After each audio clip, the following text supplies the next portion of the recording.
بسم اللہ الرحمن الرحیم۔ ماہ رمضان کے چوتھے دن کا ثواب۔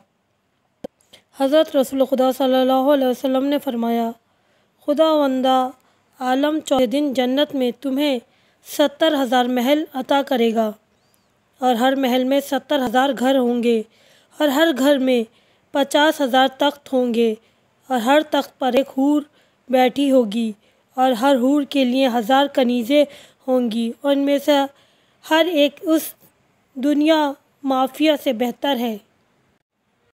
رمضان کے چوتھے دن کی دعا۔ بسم اللہ الرحمن الرحیم۔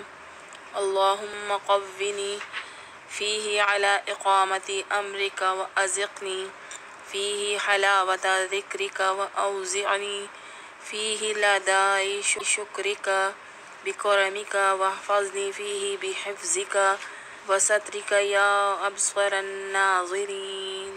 صدق اللہ العلی العظیم۔ ترجمہ: اے اللہ، آج کے دن مجھے قوت دے کہ تیرے حکم کی تکمیل کروں، اس میں مجھے اپنے ذکر کی مٹھاس کا مزہ عطا کر۔ آج کے دن اپنے کرم سے مجھے اپنا شکر ادا کرنے کی توفیق دے، مجھے اپنی نگرانی اور پردہ پوشی کی حفاظت میں رکھ، اے دیکھنے والوں میں زیادہ دیکھنے والے۔